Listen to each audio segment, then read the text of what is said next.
Hello and welcome to my channel. My name is Andra and I am the artist behind Spirit Fine Art. Today I am working with a picture I found in an old textbook of this canoe moored on land in Berkeley, Ontario. I like this picture because of the moodiness of the limited lighting. I guess it could be any time of the day, but I am seeing twilight in this picture.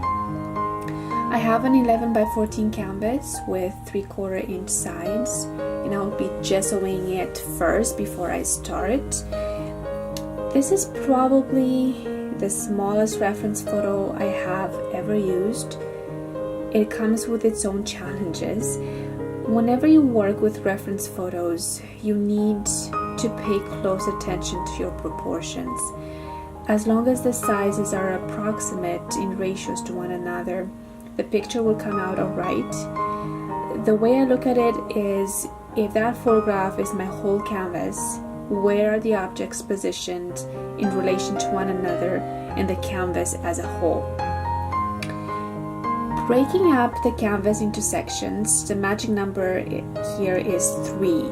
It makes it really easy to adjust the composition if necessary and establish landmarks for the objects. For this photo, the main points of interest, the canoe and jetty, take up about 2/3 of the whole picture, so the same must occur for my painting as well.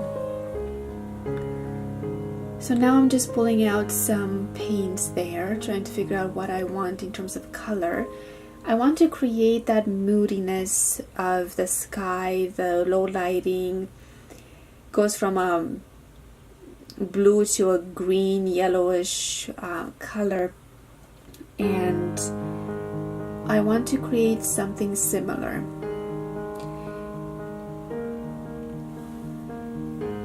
I have already, I think, put a coat of white gesso before I start painting. I find that gesso smooths out the surface of the canvas, and it is particularly useful when the canvas is rougher, because it fills that tooth out and it is easier to spread paint and not have to fight the tooth of the canvas. With rougher canvases, what tends to happen is that there are white specks left after a layer of paint because the paint didn't reach all the way into that tooth. So I always try to put on just the one coat of gesso. Usually that's good enough.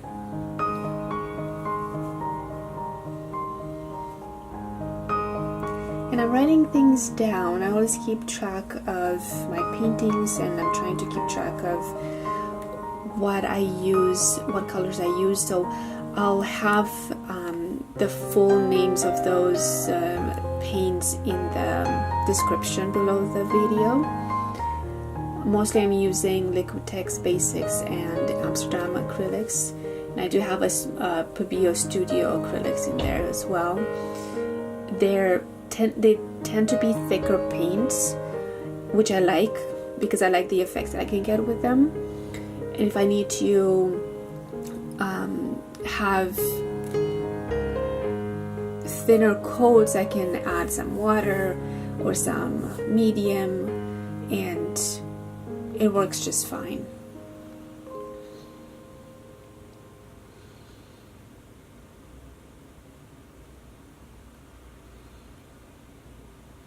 Oh, and I have some black in there too.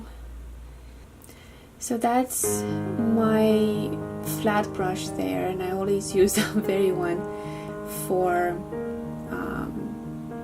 large areas like that. I think it's about 4 years old, that poor brush, and it's still very, very good.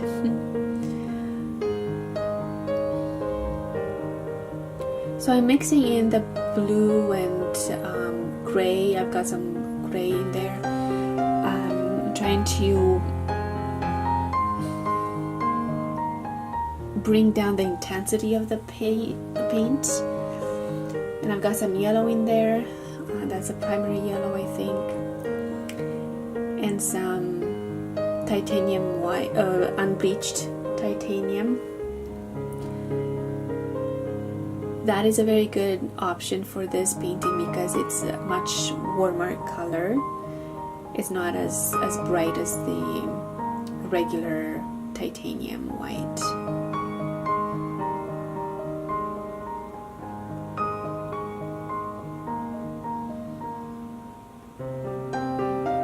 So right here I'm just putting on that first coat of paint. The sky moves from blue to a tinge of green into the horizon, which is then reflected in the water. So really, if it wasn't for the sun in that picture, you wouldn't know where the water stopped and the sky began. And so I'm trying to get that same sort of effect there. And you'll see me trying out different colors to mix them in different proportions to get something similar.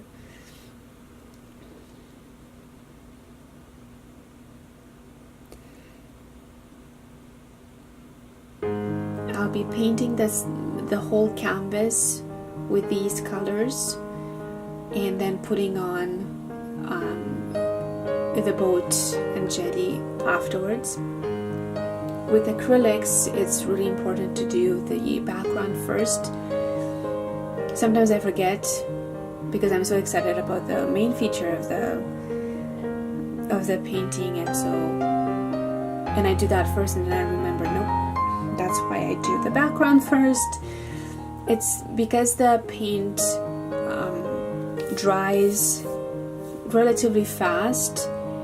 You don't have a whole bunch of time to work with it, and so it's much better to do the background first and then you draw on your subject on it and then paint that. So I'm trying to get it, as much of that canvas done very quickly as possible. And you saw me spray it there for a bit just to have some water on the canvas, on the paint, because it's drying out so fast. I generally mix my paints, my colors straight on the canvas, generally speaking.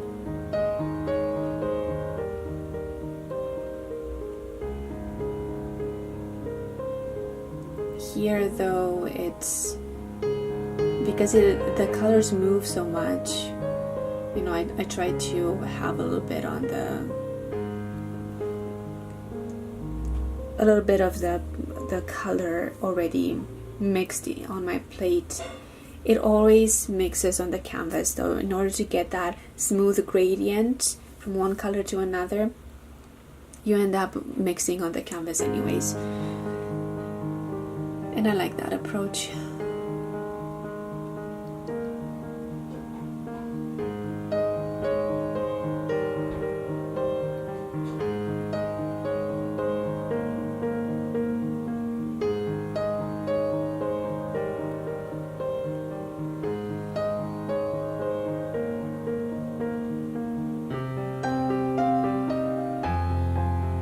I'm just getting water from that tin can on the upper right there.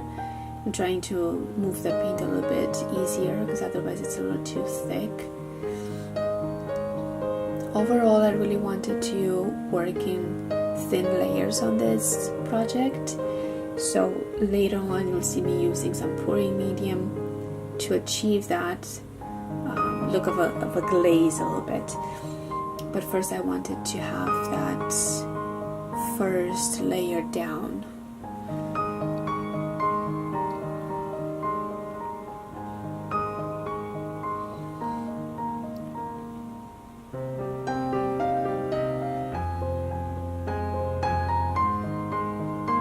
Even though I didn't show it, I did have some gesso, layer gesso on this canvas first before I started, but the canvas remained still quite rough, and you can see little dots here and there of the canvas peeking through. So I'm trying to adjust the color here and there and try to get the paint right in there in that tooth.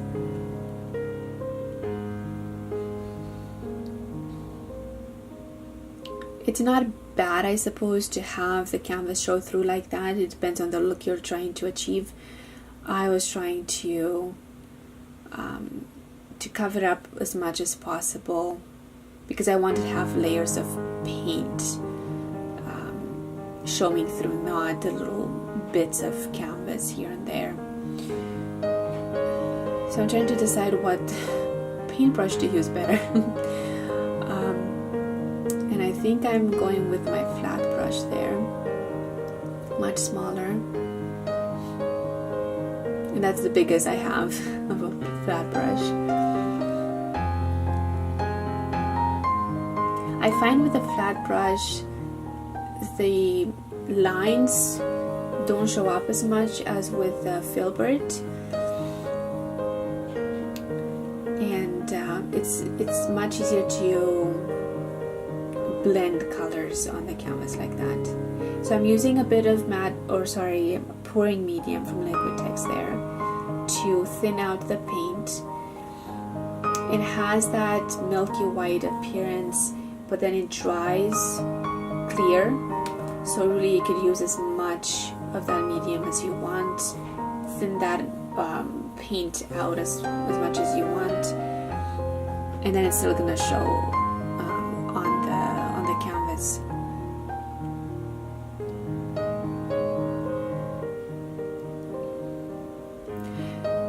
You could achieve this with water, but what happens with water is that it breaks apart the bonds that hold the acrylic paint together, and the medium doesn't do that. So it allows the paint to remain, it's just that it makes it flow much easier.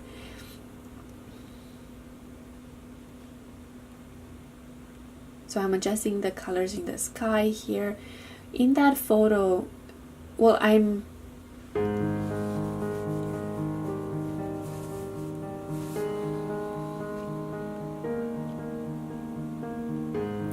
interpreting the photo quite a bit. I'm not getting the exact same nuance of a color as in the photo, and that's fine. I don't want to copy that photo. I'm not looking for a very super realistic painting. I like to interpret my reference photos and make the painting mine. So I'm working with the paints that I have, and I'm trying to give that sky and therefore the water body. It has a lot of moving parts, and I want to show that in my painting there. By using thin layers on top, you allow the layers underneath to show through, and that gives it depth and a story. I'm really looking for a story here. What's the story in that sky? What's the story with the boat moored on land? What could be there?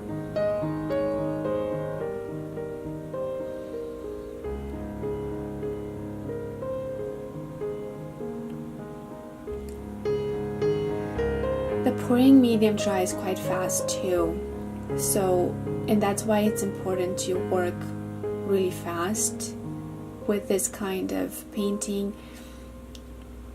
And when I say that it dries fast, I mean compared to oil paint, for example, that can take days and weeks to, days when you're using it thin like this. But acrylic dries much faster. So by the time I get to the bottom of the canvas, the paint at the top of the canvas is already getting tacky. It's already starting to set. So when I go over with a new cut or a new layer, I'm trying to readjust. It has to be fresh paint, and then it needs to blend properly with the rest of the paint on that canvas. So I have to work in thin layers, because otherwise it doesn't show like it's blending, and there will be hard lines that I don't want, and all sorts of things. So here I'm just sort of nitpicking, seeing where those white spots are showing through. This would have worked a lot better, I think, if I had the canvas sitting up a bit more. Because of the light is reflecting onto the canvas, so I don't see very well, but you know, it works.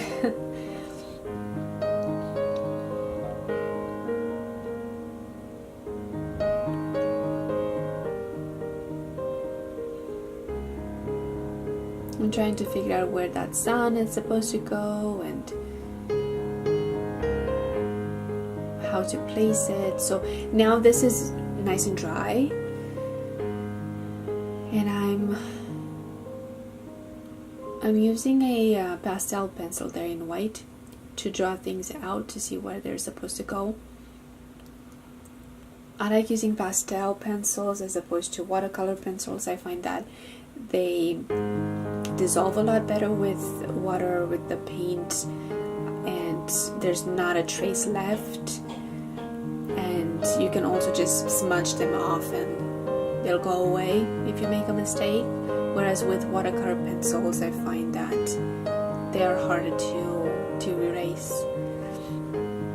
So I'm drying out the jetty and the boat. I put in first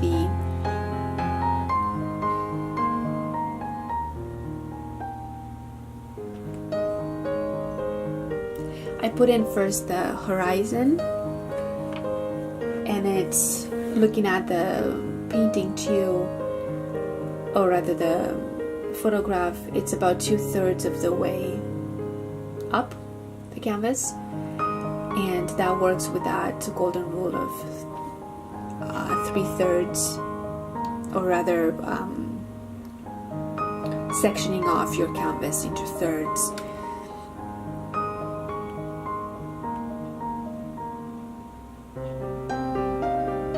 And what works more visually pleasing is for your focus of the painting to have to be in either the 2/3 or the 1/3 of the canvas, kind of thing. In terms of composition, that works the best. So that photograph actually works really good. I didn't have to change it much other than adjust the colors on it, but the composition on it was very, very nice. So now I'm trying to put in that sun, and I'll be filling with this quite a bit.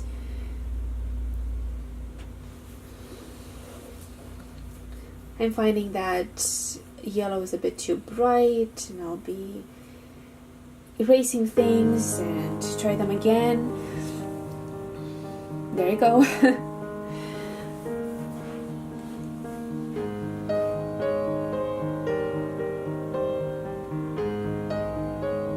So I'm using a clean brush with some water to mix that or move that paint around and try to remove as much as possible from it and everything.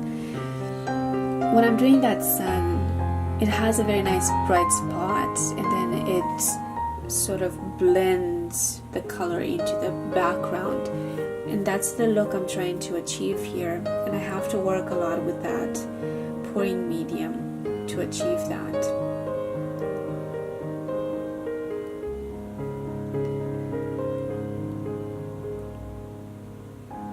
So when you're doing this, you can't use too much paint on your brush.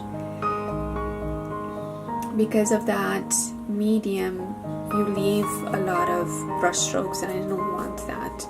I wanted it to be nice and smooth, so I have to work in layers and build my way to that finished look that I want.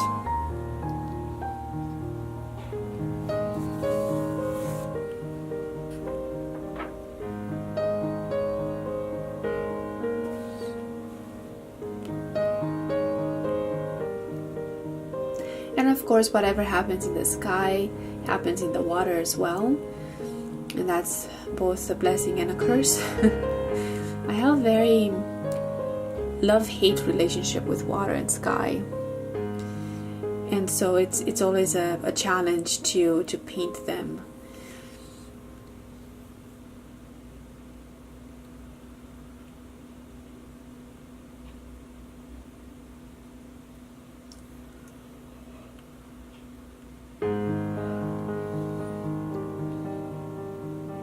For whatever reason, I like to see water and sky. I like to sit and I love the reflections and everything. But to paint them, quite a different story. It's not that easy. Well, it's easy for other people, I suppose. I find it quite challenging.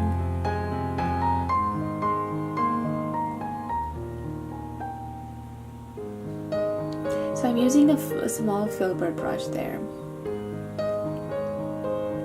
So I thought I wanted smooth, sort of rounded edges to things. I could have used a round brush too. That might have been a little bit easier. And I'm just painting in a little bit of those very distant tree line that I have there. Very faint. It's not showing up too much in the photo. So I'm playing around with that.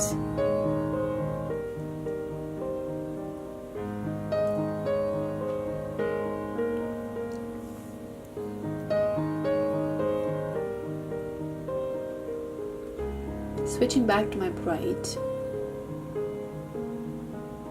I really like to use a bright as opposed to a flat brush, because a bright has much smaller bristles, or rather shorter bristles, and I like the control that gives me.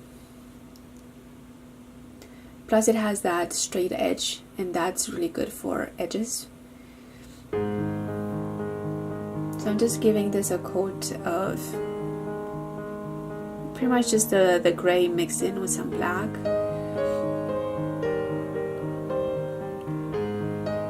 I am aiming for a medium sort of color that then I can add some shadows and I can add some highlights into it.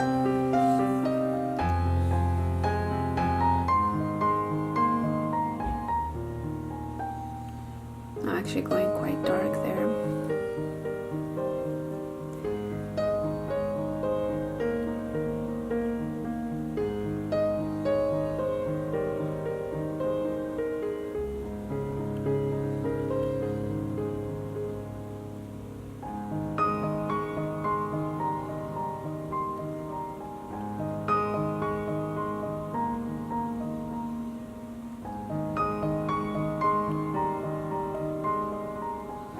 This was an interesting piece because of the angle of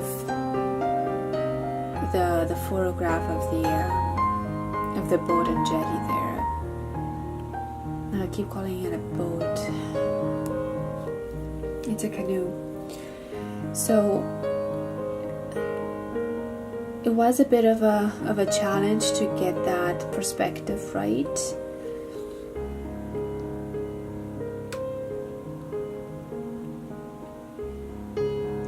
And then later, I'm using some really cool stone granules that I found, that I bought, and I'm using that for the beach, for this gravelly sort of feel to the beach, and that was really cool. So really, it's a mixed media kind of painting here.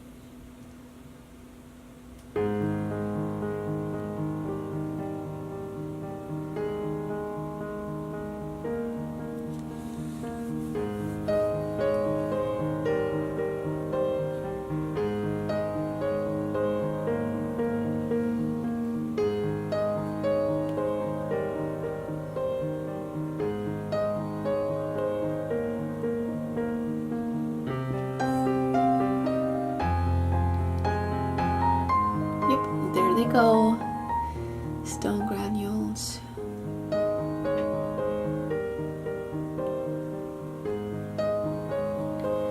So in order to attach them to my canvas here, I'm mixing it in with the paint so that it's wet and it's gonna stick. And then what needs to happen is once they dry, to sort of run over with your hand over them. Some of them won't stick very well and they'll fall off, and that's fine. But doing that first instead of, you know, handling it afterwards, and then all these little bits and pieces are falling off. The beach there is really quite dark. It is, I'm seeing it as a twilight kind of scene. So minimal lighting, and the beach is quite dark. There will be a little bit of light catching on those pebbles a little bit later on, but the base of it is really quite dark.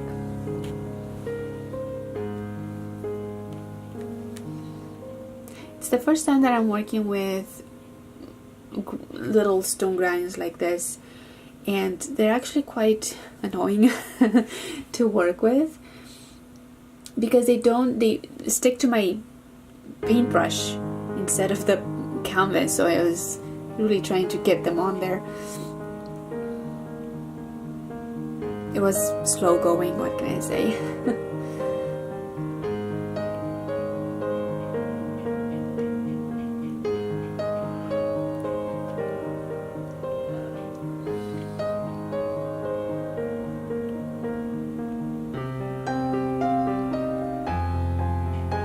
So I'm adding more. I also found too that if it was a little bit too dry, or rather not enough paint on them, they wouldn't stick as much, and so I really had to play around with that to try to get the right combination. And you see here when I just added the black, that really gives it a lot of depth to that sandy beach already. So generally speaking, it's good in acrylic anyways to start with your medium value of color, so that later you can add darker and lighter values.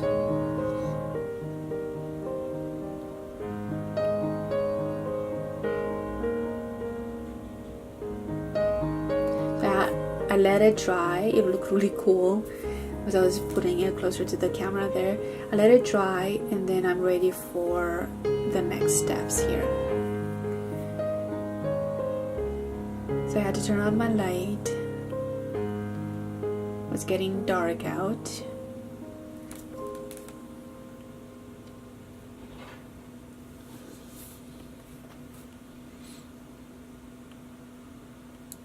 Now I'm using a knife, a palette knife, and I'm trying to add on the water, some extra layers on top of the water.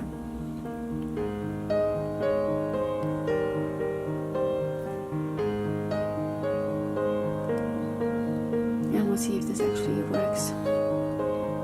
The trick with a knife, using a knife to paint, and also on the jetty, I'm using it on there too, is that you really need quite a bit of paint. You can't really use thin layers of paint because it really shows that it's very thin.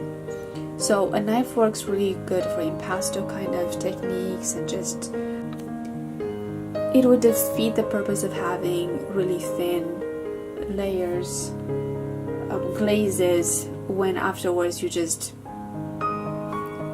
plopping down so much paint on top, and you're really losing the effect of the glaze. So that's why I'm working very thin applications here, and it works for this painting.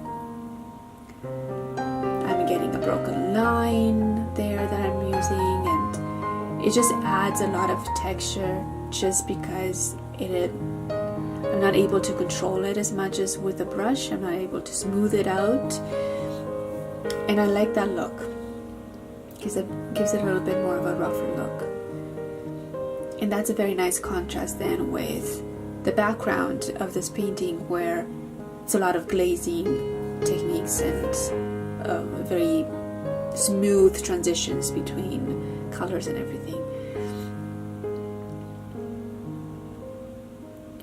Now when I'm doing this canoe, I'm really exaggerating the colors, because in the picture you really can't see much. It's all very dark, and that's all great, but it works for the photograph. It wouldn't work so well for the painting. So I need to exaggerate some things. I need to bring into the light some things to have a bit more interest, as opposed to just very dark. And then I'm trying to add a bit of highlighting there.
Alright, I think I lost you there for a little bit.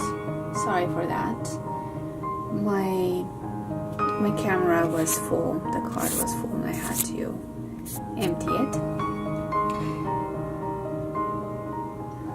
So here I'm working on the jetty and trying to add the effect of those wooden boards going horizontally there.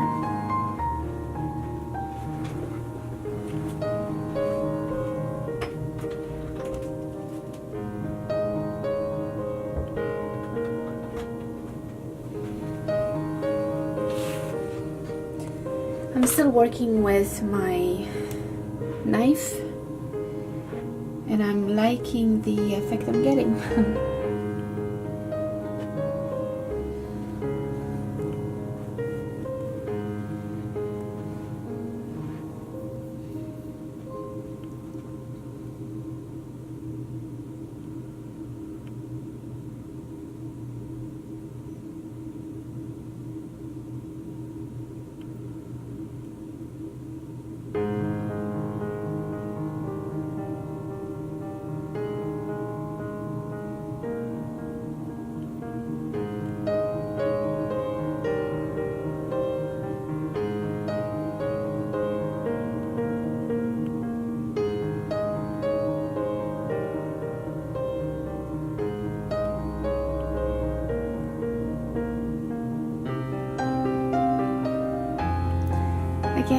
I'm trying to do is start off with that middle value where I can add other values on top. So I've added a few middle values on there, and some darker and some highlights, and I'm trying to show how the light is sort of catching, the light from the setting sun is sort of catching on the wooden boards of that jetty. It is quite a little bit stylized. I'm interpreting the photograph quite a bit.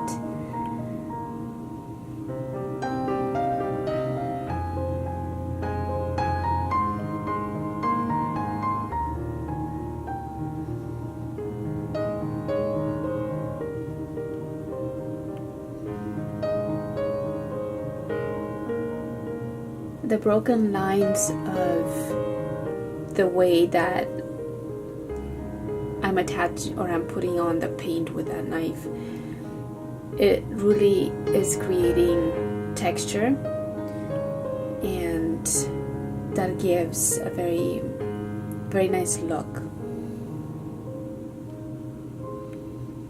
Now I'm just touching up those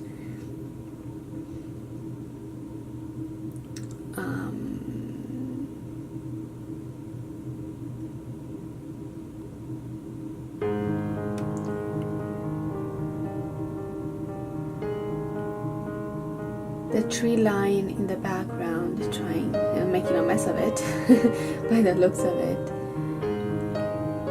I'm just removing that extra bit of paint where I don't want it.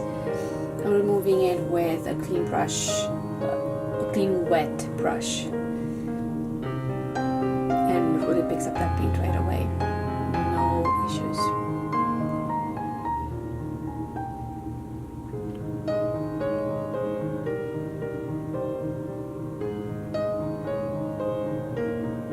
So now I'm trying to add some texture on the water, where it's sort of picking up that light from the sky, or from the sky, from the sun. I'm just playing around, seeing what I can get. I wanted that distinction between the sky and the foreground, water and jetty and canoe there.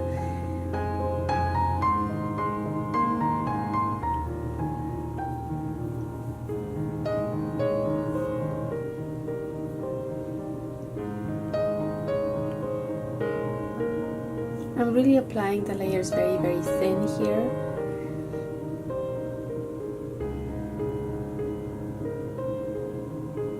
And again, that I find that matches with the rest of the feel of the painting,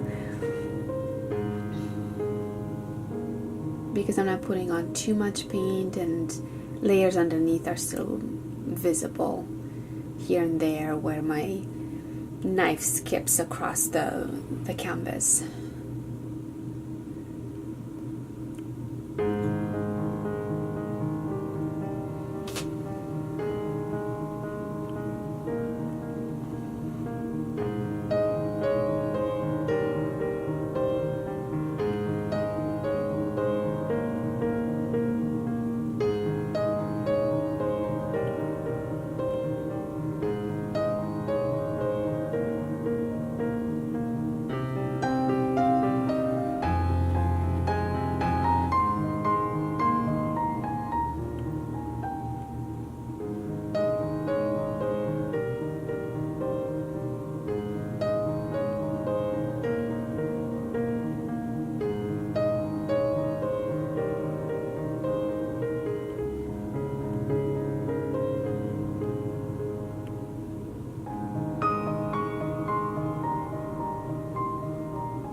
really focusing on that shadow area at the end, the front end of the jetty.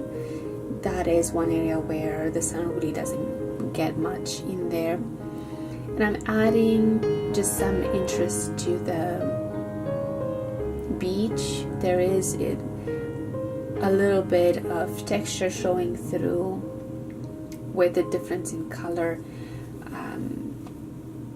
some depth. The lighting is very low, but it still shows up some areas of the beach there. Some are in shadow, others are not. So look at that. Oh my gosh. Yeah.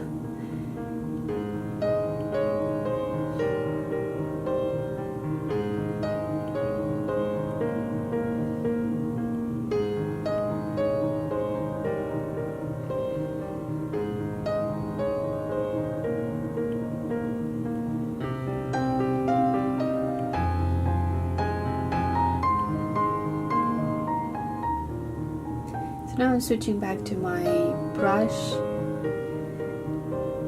to add some highlights here and there.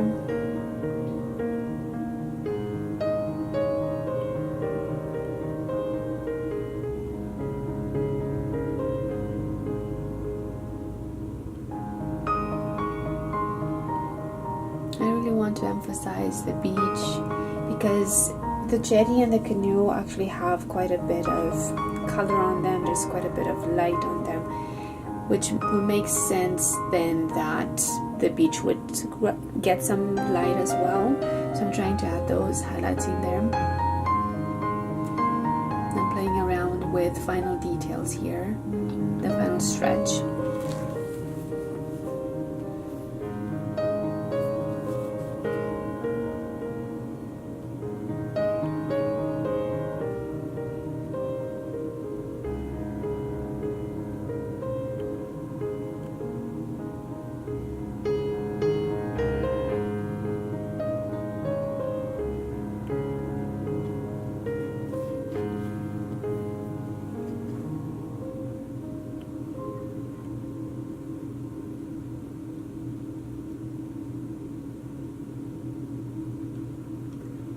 I'm also playing with shadows, considering where the light is coming from and how low it is. There really needs to be a lot more shadow around the canoe there. So I was adding that in and trying to define that horizon a little bit more.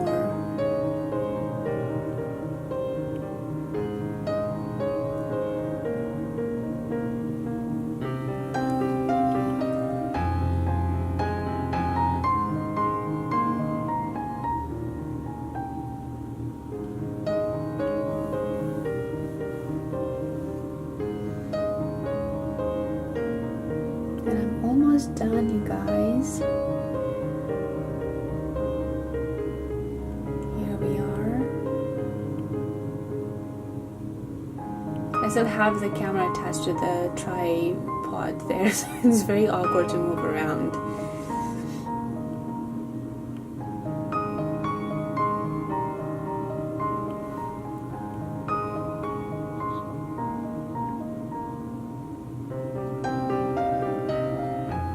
Thank you guys. I hope you liked this video, and I'll see you in the next one.